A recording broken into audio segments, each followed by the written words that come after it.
जय श्री शनिदेव। शनिवार की व्रत कथा। एक समय स्वर्गलोक में सबसे बड़ा कौन है, इस प्रश्न पर नवग्रह में वाद विवाद हो गया। यह विवाद इतना बढ़ गया कि आपस में भयंकर युद्ध की स्थिति बन गई। निर्णय के लिए सभी देवता इन देवराज इंद्र के पास पहुंचे और बोले, हे देवराज, आपको निर्णय करना होगा, हम में से सबसे बड़ा कौन है। देवताओं का यह प्रश्न सुनकर देवराज इंद्र उलझन में पड़ गए। उन्होंने सभी को पृथ्वीलोक में उज्जैनी नगरी में राजा विक्रमादित्य के पास जाने के लिए कहा। उज्जैनी पहुंचकर जब देवताओं ने अपना प्रश्न राजा विक्रमादित्य से पूछा तो वह भी कुछ देर के लिए परेशान उठे, क्योंकि सभी देवता अपनी अपनी शक्तियों के कारण महान थे। किसी को भी छोटा या बड़ा कहने से उनके क्रोध का सामना करना पड़ सकता था। अचानक राजा विक्रमादित्य को एक उपाय सूझा। उन्होंने विभिन्न धातुओं, सोना, चांदी, कांसा, तांबा, सीसा, रंगा, जस्ता, अभ्रक व लोहे के 9 आसन बनवाए। धातुओं के गुणों के अनुसार सभी आसनों को एक दूसरे के पीछे रखकर उन्होंने सभी देवताओं को अपने अपने आसन पर बैठने के लिए कहा। देवताओं के बैठने के बाद राजा विक्रमादित्य ने कहा, आपका निर्णय तो स्वयं हो गया। जो सबसे पहले आसन पर विराजमान है वही सबसे बड़ा है। राजा विक्रमादित्य के निर्णय को सुनकर शनिदेव ने अपने सबसे पीछे आसन पर बैठने के कारण अपने को छोटा जानकर क्रोधित होकर कहा, हे राजन, तुमने मुझे सबसे पीछे बैठाकर मेरा अपमान किया है। तुम मेरी शक्तियों से परिचित नहीं हो। मैं तुम्हारा सर्वनाश कर दूंगा। शनिदेव ने कहा, सूर्य एक राशि पर 1 महीने, चंद्रमा 2.25 दिन, मंगल 1.5 महीने, बुध और शुक्र 1 महीने, बृहस्पति 13 महीने, लेकिन मैं किसी भी राशि पर आ जाता हूँ तो 7.5 साल रहता हूँ। बड़े बड़े देवताओं को मैंने अपनी शक्ति से प्रभावित किया है। अब तू भी मेरे प्रकोप से नहीं बचेगा। इसके बाद अन्य ग्रहों के देवता तो प्रसन्नता के साथ चले गए, परंतु शनिदेव बड़े क्रोध के साथ वहां से विदा हुए। राजा विक्रमादित्य से बदला लेने के लिए एक दिन शनिदेव ने घोड़े के व्यापारी का रूप धारण किया और बहुत से घोड़ों के साथ उज्जैनी नगरी पहुंचे। राजा विक्रमादित्य ने राज्य में किसी घोड़े के व्यापारी के आने का समाचार सुना तो अपने अस्तबल को कुछ घोड़े खरीदने को भेजा। घोड़े बहुत कीमती थे। अस्तबल ने जब वापस लौटकर इस बारे में राजा विक्रमादित्य को बताया तो वह खुद आकर एक सुंदर शक्तिशाली घोड़ा पसंद किया।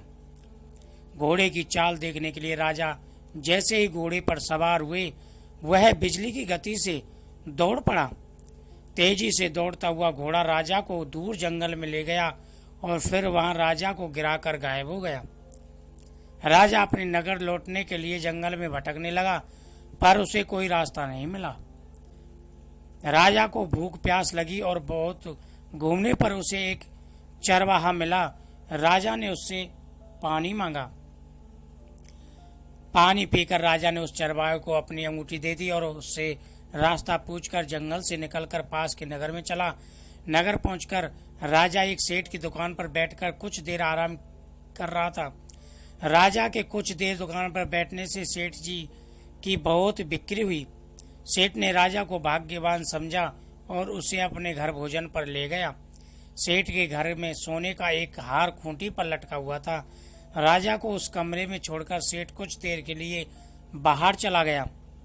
तभी एक आश्चर्यजनक घटना घटी।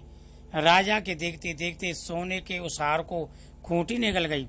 सेठ ने जब हार गायब देखा तो उसने चोरी का संदेश राजा पर किया और उसको अपने सैनिकों से कहा कि इस परदेशी को रस्सियों से बांधकर नगर के राजा के पास ले चलो। राजा ने विक्रमादित्य से हार के बारे में पूछा। उसने बताया कि खूंटी ने हार को निगल लिया है।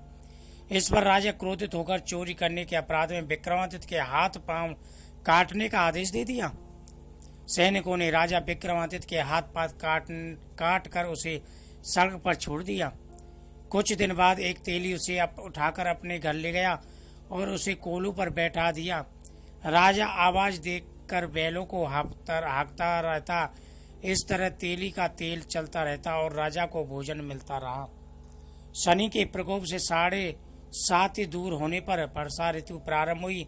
एक रात विक्रमादित्य मेघ मल्हार गा रहा था, तभी नगर की राजकुमारी मोहिनी रथ पर सवार उस घर के पास से गुजरी। उसने मल्हार सुना तो उसे अच्छा लगा और दासी को भेजकर गाने वाले को बुला लिया। दासी लौटकर राजकुमारी को अपंग राजा के बारे में सब कुछ बता दिया। राजकुमारी उसके मेघ मल्हार से बहुत मोहित हो गई। सब कुछ जानते हुए भी उसने अपंग राजा से विवाह कर निश्चय किया। राजकुमारी ने माता पिता से जब यह बात कही तो वो हैरान रह गए। उन्होंने उसे बहुत समझाया, पर राजकुमारी ने अपनी जिद नहीं छोड़ी और प्राण त्याग देने का निश्चय किया। आखिरकार राजा रानी को बेबस होकर अपंग विक्रमादित्य से राजकुमारी का विवाह करना पड़ा। विवाह के बाद राजा विक्रमादित्य और राजकुमारी तेली के घर में रहने लगे। उसी रात स्वप्न में शनिदेव ने राजा से कहा, राजा तुमने मेरा प्रकोप देख लिया, मैंने तुम्हें अपने अपमान का दंड दिया है। राजा ने शनिदेव से क्षमा करने को कहा और प्रार्थना की, हे शनिदेव, आपने जितना दुख मुझे दिया है अन्य किसी को मत देना। शनि ने कहा, राजन मैं तुम्हारी प्रार्थना स्वीकार करता हूँ। जो कोई स्त्री पुरुष मेरी पूजा करेगा, शनिवार को व्रत करेगा, मेरी व्रत कथा सुनेगा, उस पर मेरी अनुकंपा बनी रहेगी। प्रातःकाल राजा विक्रमादित्य की नींद खुली। अपने हाथ पांव देकर राजा को बहुत खुशी हुई। उसने मन ही मन शनिदेव को प्रणाम किया। राजकुमारी भी राजा के हाथ पांव सलामत देकर आश्चर्य में डूब गई। तब राजा विक्रमादित्य ने अपना परिचय देते हुए शनिदेव के प्रकोप की सारी कहानी बताई। इधर सेठ को जब इस बात का पता चला तो दौड़ता हुआ तेली के घर पहुंचा और राजा के चरणों में गिरकर क्षमा मांगने लगा। राजा ने उसे क्षमा कर दिया, क्योंकि ये तो सब शनिदेव के प्रकोप के कारण हुआ था। सेठ राजा को अपने घर ले गया, उसे भोजन कराया। भोजन करते समय वहां एक आश्चर्य हुआ। घटना घटी, खूंटी पर हार लटका हुआ था, वो खूंटी ने निगल दिया। सेठ ने अपनी बेटी का विवाह राजा के साथ कर दिया। राजा विक्रमादित्य राजकुमारी मोहिनी और सेठ की बेटी को लेकर उज्जैन नगरी आया। अगले दिन राजा विक्रमादित्य ने पूरे राज्य में घोषणा कराई, शनिदेव सब देवों में सबसे महान है। शनिदेव का व्रत करना चाहिए, शनिदेव की व्रत कथा भी सुननी चाहिए।